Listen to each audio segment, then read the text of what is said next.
Section 4.7, Applied Optimization Problems. We already know how to optimize functions, how to find the max and min value of a function, but now we're going to do it with some context. So that means word problems, folks.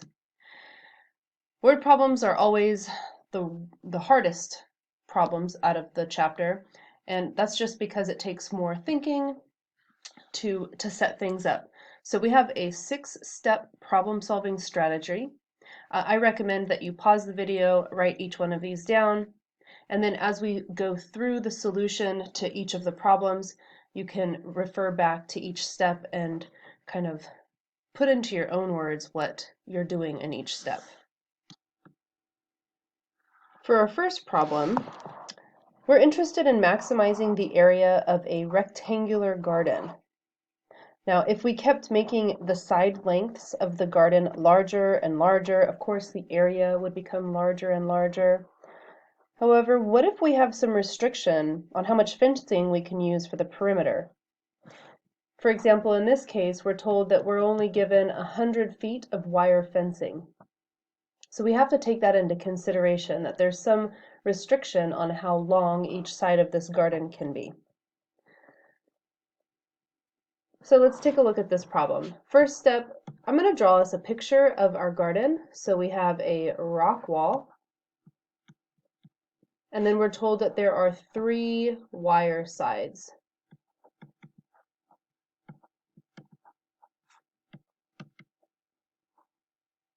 And we're told that we are trying to maximize the area, or we're asked to maximize the area. And so let's refer back to our formulas for area of a rectangle. That's going to be length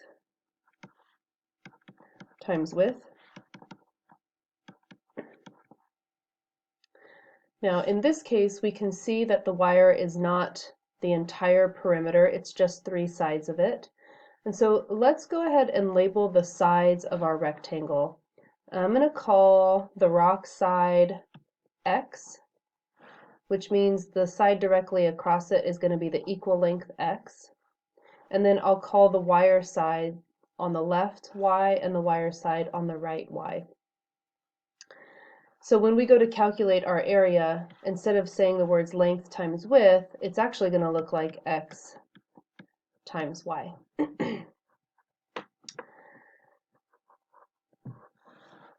That's it for step 1. Step 2 says to determine what's being maximized or minimized and the range of values for your other variables. So what do we maximize? We want to maximize area. So we're trying to make this space inside of our garden the biggest that we can get it. And then the other variables, we have X and we have Y. Now, if X is one side of the wire fencing, we know that there's going to be a restriction based on how long that can be due to the limited amount of wire that we have. Of the 3 wire sides, 2 of them are Y, 1 of them are X. So if X used all the fencing, then X would need to be between 0 and 100.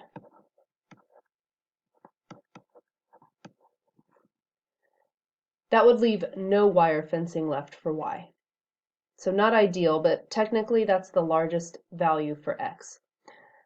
On the other hand, if we were to let Y use all of the wire fencing, see that there are 2 sides of our garden that require a Y length of wire. That means at the very least Y could be 0, and at the very most Y could be 50. So we have the quantity that we're trying to maximize, which is area, and then the restrictions or the range of values for the other 2 variables in the intervals written side by side. Moving on to step 3. We want to write a formula for the quantity that we are maximizing in terms of the other variables. So we are going to say that area, which is equal to length times width, is actually equal to X times Y, because we defined X to be our length and Y to be our width. That's it for step 3. Step 4, we're going to write an equation that relates the independent variables. In this case, A is the dependent variable. That's because the area depends on the amount that we pick for length and width. So x and y would be our independent variables. So in step 4, we want to find an equation that relates the independent variables, that's the x and the y. And this takes quite a bit of context. You have to really think about the problem to be able to come up with this equation. We know that the constraint is 100 feet of wire fencing. And in our picture, the wire fencing covers one side, length y. It covers one side, length x, and then another side, length y. And that's what we're going to use to create our equation. Y plus x plus y, that's all the wire sides. And we know that we only have 100 feet of wire, so that has to be equal to 100 feet. So we have y plus y, or 2y plus x equals 100 feet.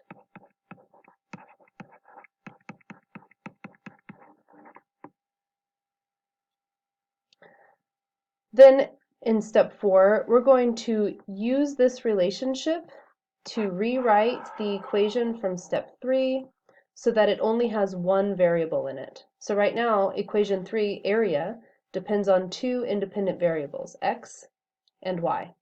But now that we know a relationship between x and y, we can solve this equation for one of the variables. For example, let's solve it for x. And we can substitute it back into the area equation that we have. So instead of area being x times y, area is going to look like x times, the x is being replaced. We solved for x here, so instead of x times y, we're going to replace x with 100 minus 2y times y. So now area only has the variable y inside of it. X has been replaced with a definition that is equal to it. After that, step 5 says to identify the domain of consideration for this function. So looking at this version of our area function, we need to consider the domain. Now in this function, we're looking at a polynomial. Mathematically, this polynomial has a range of values where y can go from negative infinity to positive infinity. However, so this is our mathematical range. However, y is a side of our garden. So we know that negative values are not going to be reasonable physically. So instead of saying y can go from negative infinity to positive infinity, we are going to say that y needs to be greater than or equal to 0. And then instead of saying that it can go all the way up to infinity, we need to think back to a moment ago when we talked about y having a range of values that work between 0 and 50. So we're going to cut y off at an upper limit of 50. And that's the range of solutions that we will accept. Maybe we find solutions outside of that range, which is fine, and it happens quite often, but we will ignore them because they don't fit our context. All right, and then number 6 says to find the extrema. So this is the calculus problem. So we're going to do that over here. We need all the space for the calculus part. We're trying to maximize area. We created this function in step 4 where area is purely a function of the single variable y. So we're going to take the derivative of that area function with respect to the variable y.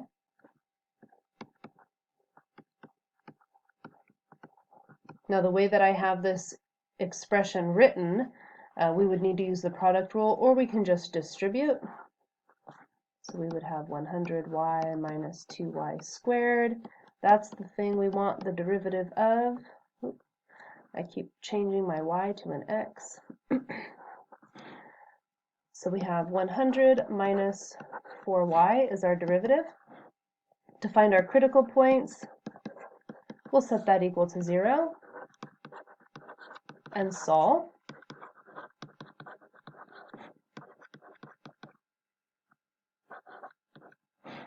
And we find that y is equal to 25. If y is equal to 25, then what is x?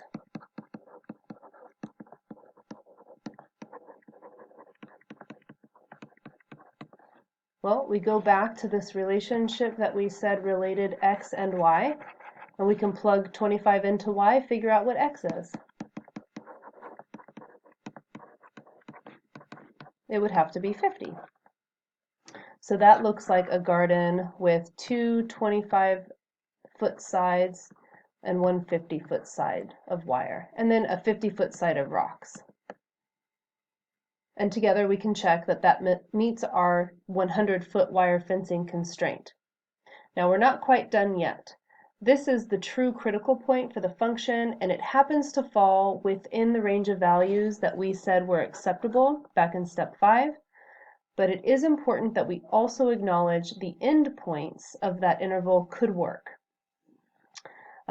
For the smallest values of y, the smallest values of x, the largest values of x, the largest values of y.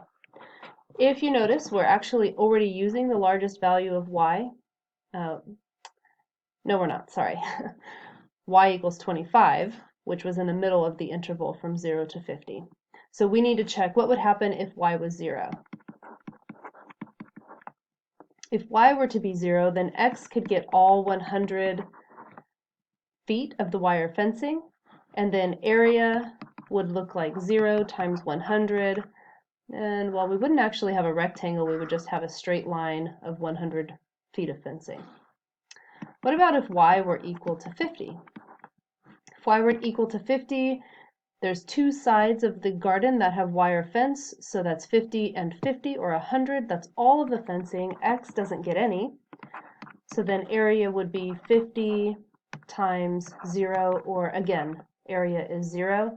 And this wouldn't look like a rectangle either. It would just look like two wire fences, 50 feet each, side by side. So no area there. And because we've checked both of those endpoints, area equals 0, we can pretty much assume that the critical point has to give us a larger value, but we have to check. So let's find the area when x equals 50 and y equals 25. We multiply those together.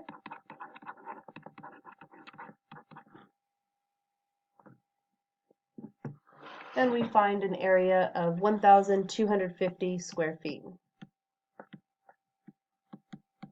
which is definitely larger than 0 at either of the other endpoints. So that's it. We would always, when you do a word problem, it's worth going back, rereading the question, making sure that you're answering the specific question that's being asked. So notice here it says, determine the dimensions that would create a garden of maximum area. The dimensions, that's the length and the width that we found. So we found that x had to be 50 and y had to be 25. So we should write a sentence here that says, to maximize area, our garden should have two side lengths of 25 and two side lengths of 50. One of those 50 sides should be rock. And then the second question that's written here is, what is the maximum area? We should write a sentence that says, the maximum area that can be achieved with 100 foot of wire fencing would be 1,250 square feet.